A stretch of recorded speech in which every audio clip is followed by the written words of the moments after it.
प्रकाशित वाक्य के 5वें अध्याय में हम पढ़े थे कि वध किया हुआ मेमना सिंहासन के पास जाते हैं और क्योंकि वे योग्य थे इसीलिए वह पुस्तक जो परमेश्वर के हाथ में था वह ले लिया और अब वह उन्हीं के हाथ में है। पुस्तक पे आगे पीछे दोनों तरफ लिखा हुआ था और वह 7 मोहरों से सील था और आज हम देखेंगे कि वह मोहर तोड़े जाएंगे। स्वर्ग में मोहरें तोड़ी जा रही हैं, लेकिन पृथ्वी पर ऐसा कलेश इस संसार पे उंडेला जा रहा है जो कि संसार की उत्पत्ति से कभी नहीं देखा गया है, कभी सुना है किसी ने।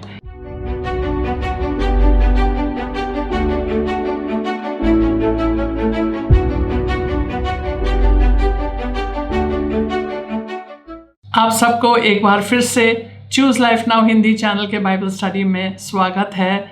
आज हम प्रकाशित वाक्य के 6ठे अध्याय पढ़ेंगे। आइए हम प्रार्थना करते हैं।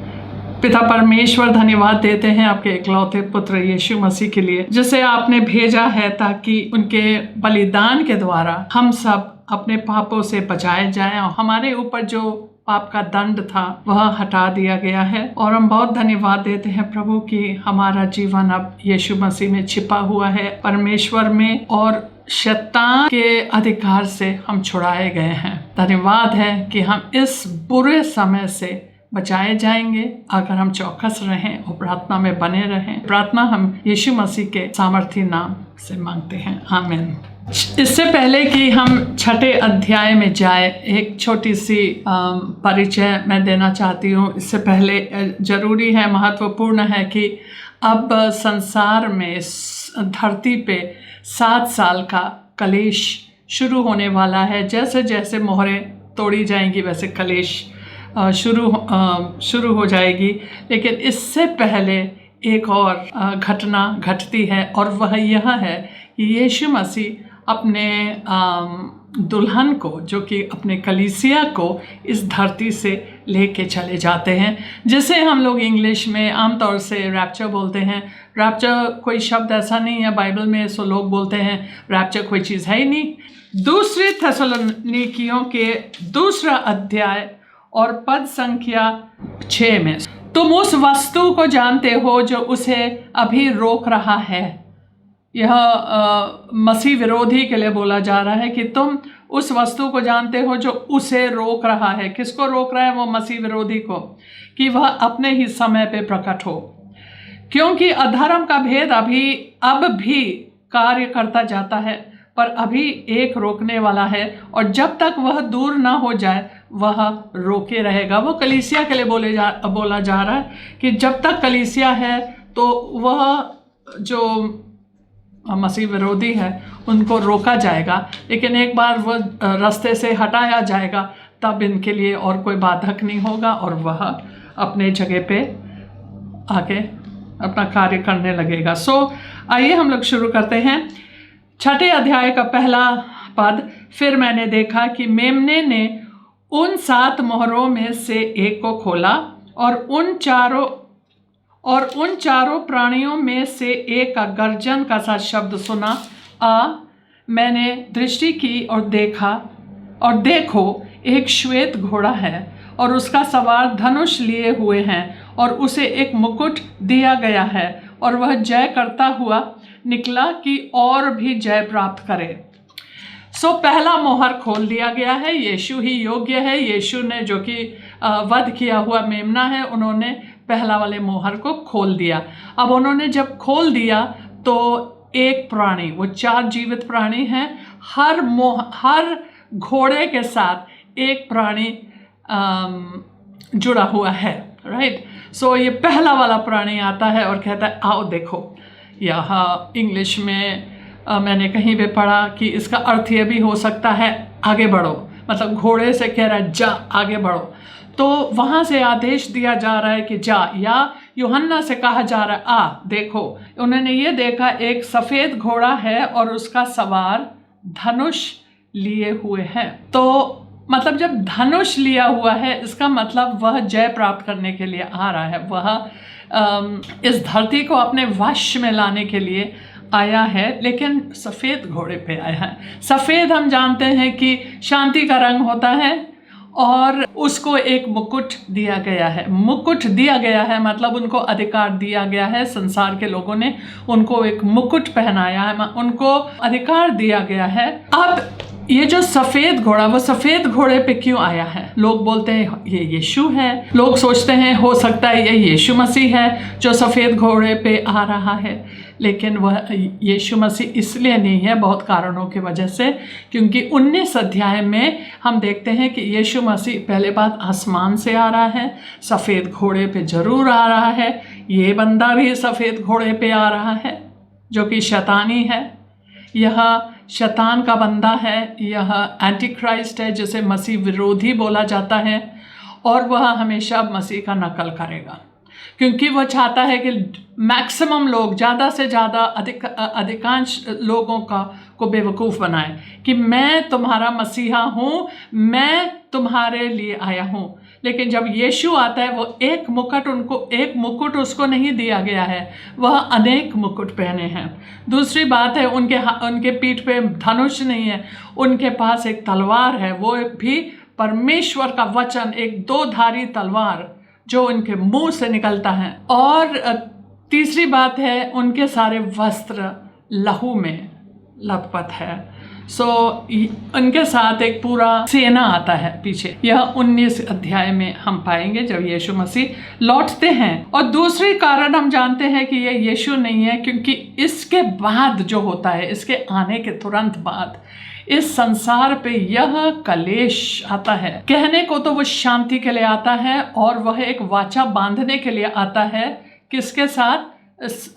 खास तौर से यहूदियों के साथ। यहूदियों को वह अपने चालाकी में, अपने जाल में फंसाता है और उनके साथ एक वाचा बांधा जाता है जो कि 7 साल के लिए है, लेकिन 7 साल के बाद के मध्य में 3.5 साल के बाद वह उस वाचे को अचानक तोड़ देता है। यीशु मसीह ने यूहन्ना के 5वें अध्याय 43 पद संख्या में यीशु ने कहा है कि मैं पर अपने पिता के अधिकार से मैं आया हूँ, लेकिन तुमने हमें स्वीकार नहीं किया, लेकिन एक और आएगा जो अपने नाम में आएगा, उसको तुम स्वीकार लोगे। यही है मसीह विरोधी के लिए कहा गया है। और ये जो आता है मसीह विरोधी, बिल्कुल जैसे उत्पत्ति के 10वें अध्याय में हम देखते हैं एक शैतानी नायक था, उसका नाम था निम्रोद। नूह का वह 4था पीढ़ी था और उसका नाम था निम्रोद, और उन्होंने भी सब लोग को संगठित करके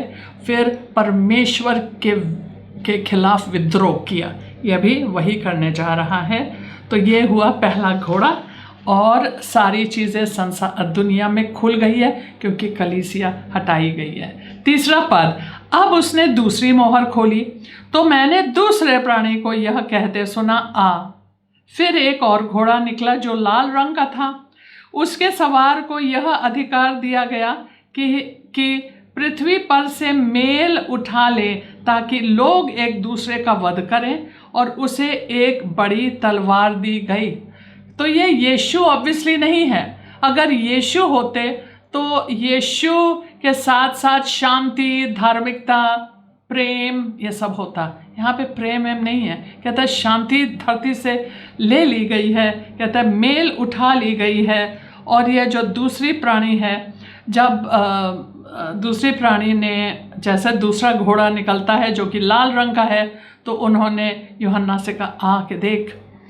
वो जो लाल रंग का घोड़ा है उस पे जो बैठा हुआ है उसको अधिकार दिया गया है कि वो इस संसार से, इस धरती से मेल ले लें, और लोग आपस में लड़ने लगते हैं। एक राष्ट्र दूसरे राष्ट्र से, यीशु ने कहा राष्ट्र राष्ट्र के खिलाफ उठेगा, भाई भाई के खिलाफ उठेगा। लोग एक बहुत मारपीट, बहुत झगड़ा, बहुत एक दूसरे के जान से, उन लोग एक दूसरे को जान से मारेंगे, एक दूसरे को का वध करें, और उसे एक बड़ी तलवार दी गई। तो वो तलवार के साथ आया क्योंकि उसने इस संसार से मेल उठा ली। पद संख्या 5, जब उसने तीसरी मोहर खोली तो मैंने तीसरी प्राणी को यह कहते सुना, आ। मैंने दृष्टि की और देखो एक काला घोड़ा है और उसके सवार के हाथ में एक तराजू है। छठा पद, और मैंने उन चारों प्राणियों के बीच में से एक शब्द यह कहते हुए सुना, दीनार का सेर भर गेहूं और दीनार का 3 सेर जौ, पर तेल और दाखरस की हानि ना करना। अब यह एक बड़े घटी का समय है, जबकि दुनिया में, संसार में हो सकता है अकाल हो, भूख से लोग मरेंगे क्योंकि चीज़ें बहुत महंगी हो जाएंगी, महंगाई बहुत बढ़ जाएगी। बुनियादी चीज़ें जो आवश्यकता वाली चीज़ें हैं, जो हर इंसान को चाहिए, जैसे गेहूँ, चावल, जौ, ये बहुत ज़रूरी चीज़ें हैं उनके डाइट के लिए, उनके खाने के लिए।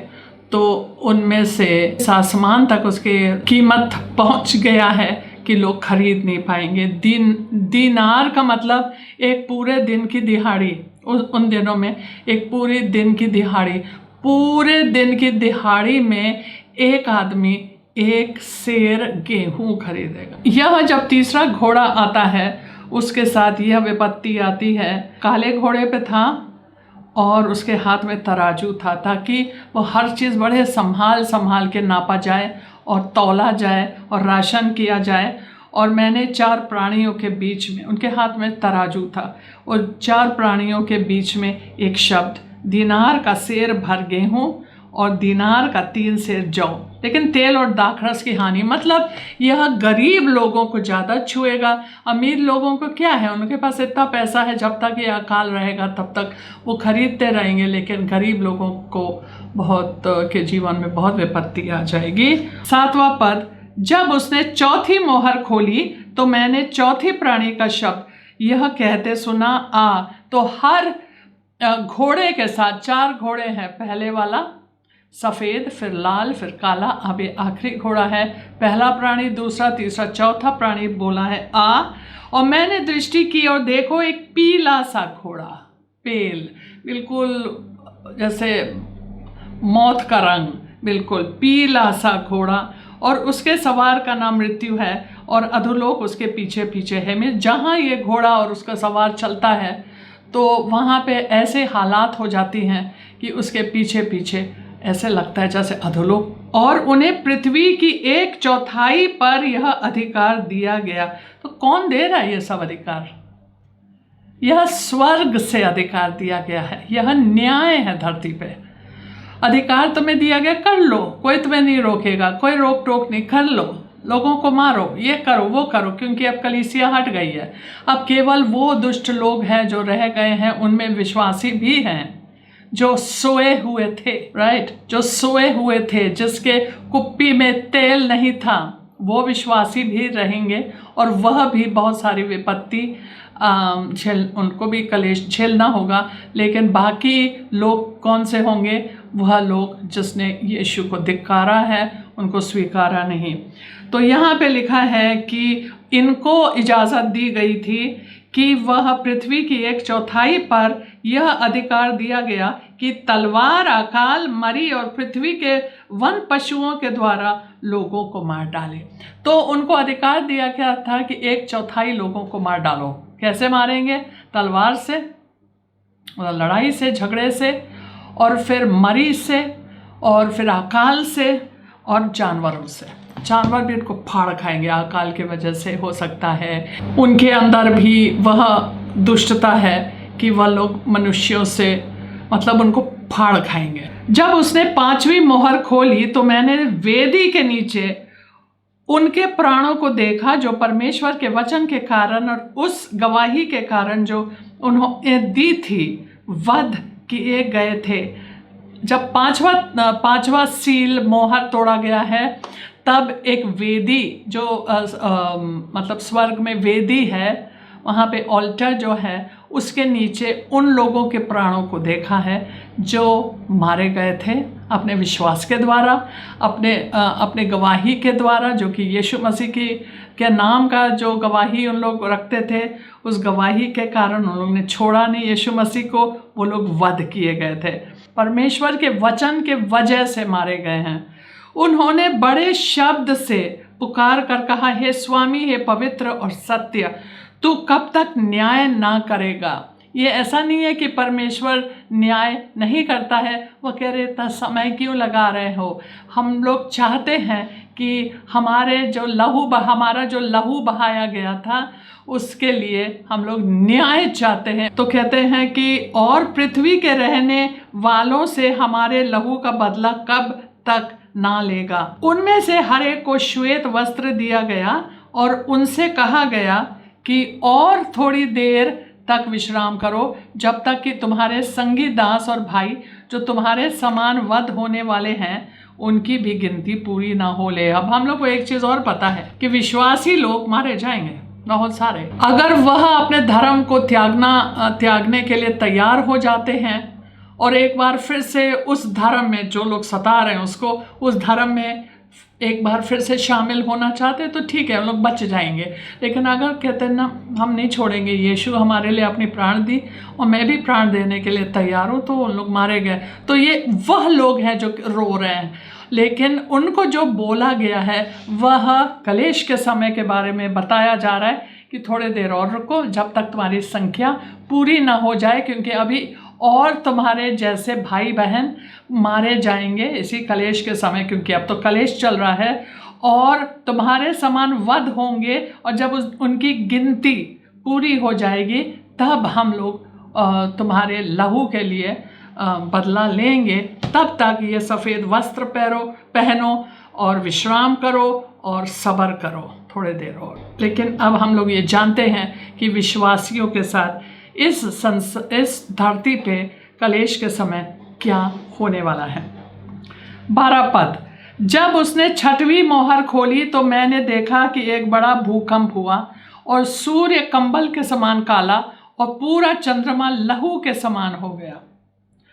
6 मोहर को तोड़ने जैसे तोड़ा गया तो एक बहुत बड़ी भूकंप हम लोग देख रहे हैं। अभी रशिया में कमचटका में एक बहुत बड़ी भूकंप आई है, शायद 8.7 का जो सिस्मिक स्केल पे बहुत भारी भूकंप है।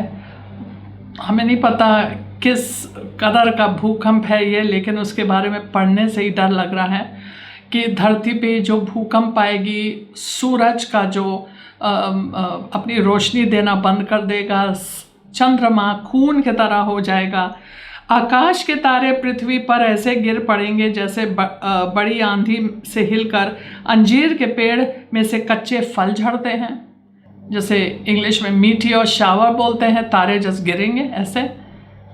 और आकाश ऐसा सरक गया जैसे पत्र लपेटने से सरक जाता है। जैसे ये जो पत्र यीशु के हाथ में है जिसके मोहर तोड़े जा रहे हैं, वह उन लोग ऐसे पत्र खोलते थे और उसको ऐसे लपेट लेते थे। तो ऐसे आकाश सरक रहा है मानो एक पत्र लपेटा जा रहा है। उन्होंने इस प्रकार से काव्यात्मक भाषा में उन्होंने बोला है, काव्यात्मक भाषा का प्रयोग किया गया है कि तारे ऐसे गिर रहे हैं जैसे कि कच्चे फल, कच्चे अंजीर गिरते हैं पेड़ से, क्योंकि आंधी में हिलाए गए हैं तो सब कच्चे फल गिरते हैं। और फिर उसने कहा आसमान ऐसे सरक जाएगा मानो एक पत्र लपेटा जा रहा है। और उन्होंने कहा कि लेकिन ये जरूर काव्यात्मक भाषा यूज़ किया गया है, लेकिन ये वास्तविकता में ऐसे ही होगा। यही चीज़ें योएल में है, 2 अध्याय पद संख्या 10 और 11। और हर एक पहाड़ और टापू अपने अपने स्थान से टल जाएगा। अब पहाड़ और टापू इसलिए क्योंकि वो भूकंप इतना भयंकर होगा। जफनिया का 1 अध्याय पद संख्या 14 और 15। यहोवा का भयानक दिन निकट है, वह बहुत वेग से समीप चला आता है। यहोवा के दिन का शब्द सुन पड़ता है, वहाँ वीर दुख के मारे चिल्लाता है। वह रोष का दिन होगा, वह संकट और सकेती का दिन और उजाड़ और विनाश का दिन, वह अंधेर और घोर अंधकार का दिन, वह बादल और काली घटा का दिन होगा। वह गढ़वाले नगरों और ऊंचे गुम्मटों के विरुद्ध नरसिंगा फूंकने और ललकारने का दिन होगा। मैं मनुष्यों को संकट में डालूंगा और वे अंधों के समान चलेंगे, क्योंकि उन्होंने यहोवा के विरुद्ध पाप किया है। उनका लहू धूली के समान और उनका मांस विष्ठा के समान फेंक दिया जाएगा। यही इसका भी वर्णन यहाँ पे किया गया है। वापस आते हैं प्रकाशित वाक्य में। एक बहुत बुरा दिन होगा, सफनिया बोलता है। अब 15 पद, तब पृथ्वी के राजा और प्रधान और सरदार और धनवान और सामर्थी लोग, जिन्होंने इस दुनिया के बुरा हाल सबसे पहले उन्हीं लोगों ने किया, एक दूसरे का सताव कर रहे हैं, मारपीट कर रहे हैं, पैसे को अपने वश में रख रहे हैं, कंट्रोल चाह रहे हैं, कंट्रोल अपने पूरे संसार को अपने कंट्रोल में रखना चाहते हैं, अपने वश में रखना चाहते हैं, पूरे संसार का धन अपने पास रखना चाहते हैं, तो ताकि सब लोग उनके आगे पीछे दौड़े। जो सरदार हैं, वहाँ के जो बड़े धनवान सामर्थी अमीर लोग हैं, और हर एक दास और हर एक स्वतंत्र भी उनके साथ, उनका भी बुरा हाल होगा। हर एक दास और हर एक स्वतंत्र पहाड़ों की खोहों में और चट्टानों में जा छिपे, और पहाड़ों और चट्टानों से कहने लगे, हम पर गिर पड़ो और हमें उनके मुंह से जो सिंहासन पर बैठा है और मेमने के प्रकोप से छिपा लो। इसका मतलब है ये जानते हैं मेमने के बारे में, ये जानते हैं, लेकिन क्योंकि मसीह विरोधी के अधीन है वो लोग, और वो लोग सब एकजुट होकर के विद्रोह कर रहे हैं जानबूझ के, जैसे निम्रोद के समय, बेबल के समय। और ये लोग विद्रोह कर तो रहे हैं, लेकिन अब उन लोग का बुरा हाल का दिन आ गया है, और उन लोग अब रो रहे हैं, चट्टानों से कह रहे हैं, हमारे ऊपर गिर पड़ो ताकि हम उनका चेहरा ना देख पाए। वो लोग कहते हैं कि हमें उसके मुंह से जो सिंहासन पर बैठा है, इनको मत पता है कोई सिंहासन पर बैठा है। शैतानी लोग हम लोग अच्छे से जानते हैं। याद है जब यीशु शैतानी चीज़ों को निकालते थे लोगों के अंदर, वो लोग कहते थे, हम जानते हैं आप कौन हो, हम जानते हैं तुम पवित्र परमेश्वर के पवित्र जन हो, लेकिन तुम क्यों आए हो समय से पहले। लेकिन अब समय आ गया है, अब समय से पहले नहीं, अब समय है। उन लोग जानते थे इसके बारे में। कहते मेमने का प्रकोप का दिन आ गया है और हमें छिपा दे। 17 पद, क्योंकि उनके प्रकोप का भयानक दिन आ पहुंचा है। उन लोग को पता था, उसके बावजूद उन लोग अपने तरीके से जीना चाहते थे। कहते हैं उनके प्रकोप का भयानक दिन आ पहुंचा है, अब कौन ठहर सकता है।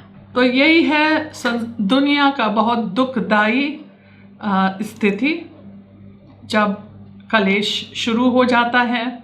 यीशु ने हम लोग को लूका के शायद 21 अध्याय और पद संख्या 36 में कहता है, प्रार्थना करते रहो, चौकस रहो। देखिए, हम लोग को दीन बनना है। ये लोग दीन लोग नहीं है, ये बड़े घमंड लोग, सामर्थी लोग, धनवान लोग, जो सरदार है, जो सरकार के लोग हैं, राजा हैं, सामर्थी लोग हैं, और ये सोचते हमारा पावर से ऊपर क्या है, कुछ नहीं है, क्योंकि उनके अंदर शैतानी चीज़ है, कूट कूट के भरी हुई है।